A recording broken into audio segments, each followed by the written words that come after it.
Minecraft is often advertised as a game where your only limit is your imagination. But how far exactly can you take Minecraft and turn it into the exact thing you want?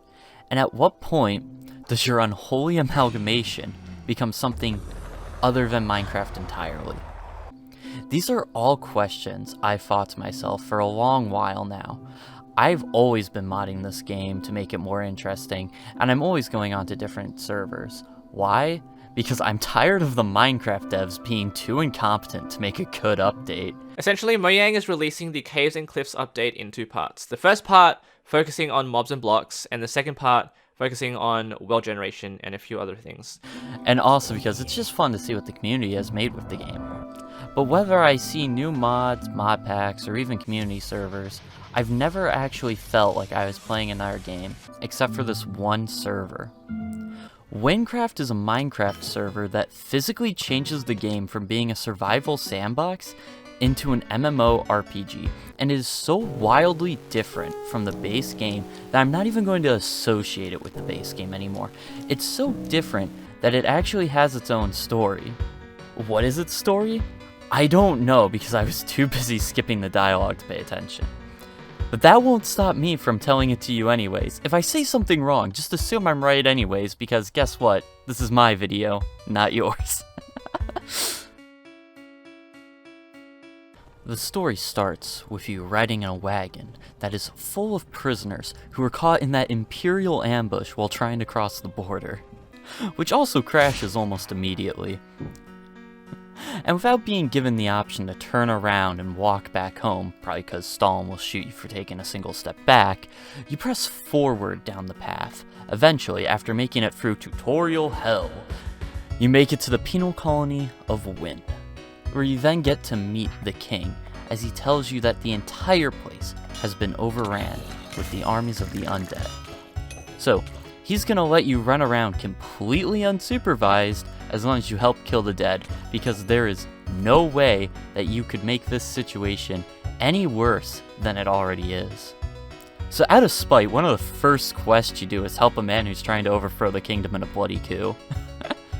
And if that wasn't spiteful enough for you, by the time you reach somewhere around about level 30, you're given the option to leave the penal colony of Wynn to a different land called Gavel, because guess what?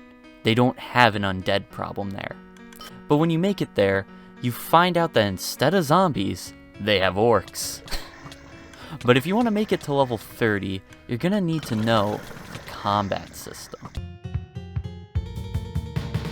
When you join the server, you are first given the option of picking between 5 classes: the warrior, the archer, the assassin, the mage, and the shaman.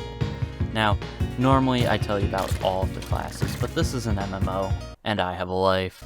So instead I'll tell you about the class I made, the archer, which might just be the most broken class in the game. Each class has their own abilities tied with their own class that are activated using a combination of left clicks and right clicks. The first ability unlocked for the archer is an MG42. Yeah. The next ability unlocked lets you fly in the air at the opposite direction you're looking, and then lets you dive bomb harder than a Stuka.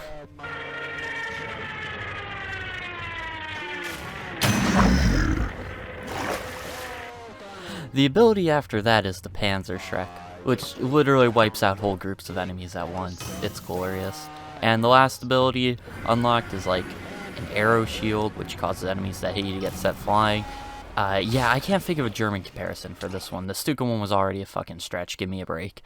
Anyways, after you've unlocked all 4 abilities for your class, then you get to upgrade your abilities. What's better than 1 MG42, you might ask? 3 MG42s. But in order to get enough XP to level up, you're gonna need to explore. One of the first things you're gonna notice about this game is that the map is detailed. Really detailed.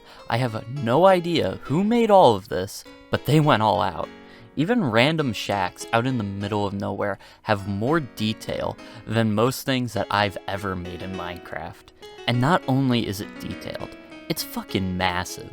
So massive, in fact, that you'll most likely get lost.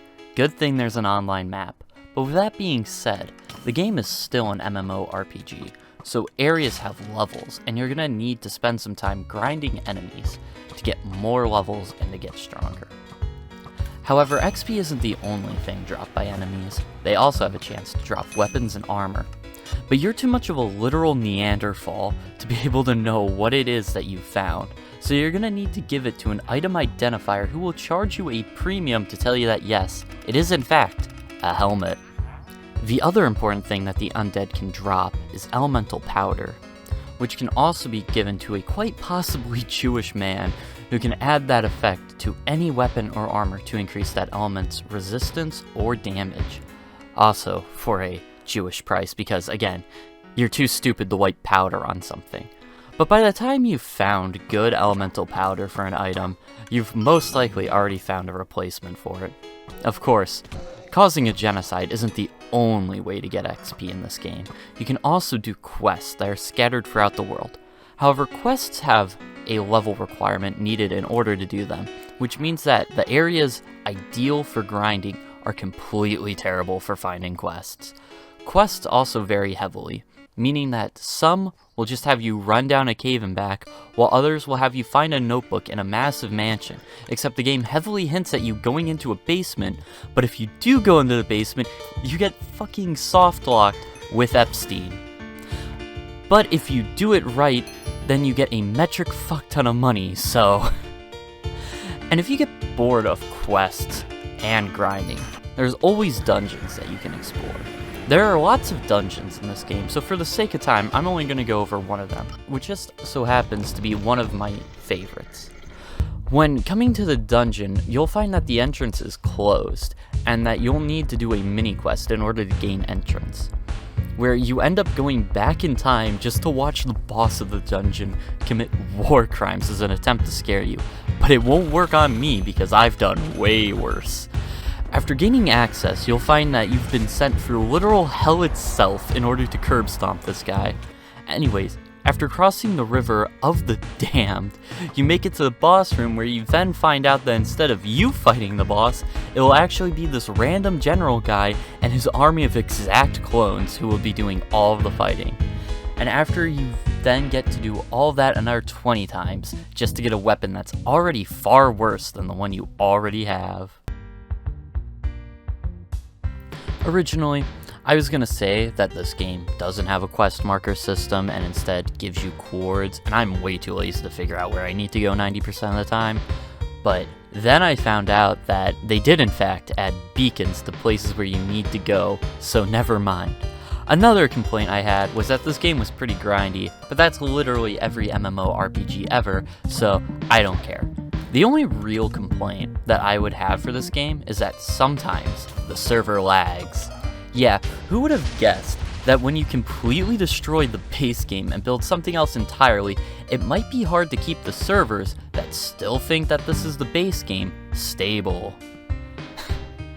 In conclusion, Wynncraft is a really well thought out Minecraft server that most certainly is worth trying out. They've put in so much effort that they literally made their own OST for this game using note blocks, which is pretty good if you like how note blocks sound. The server is also free to play, besides ranks and your Minecraft account, which, let's be real for a second, everyone at this point has a Minecraft account. Final score. I give this game a bottle of liquefied emeralds out of this game literally takes no mods to play and is borderline vanilla, so don't expect any amount of objectivity from me. I'd like to thank the many Emerald Cartels for funding this video. You guys are all glorious, and by the way, I don't have a Patreon right now, and I probably won't have one for forever, so don't go searching for one.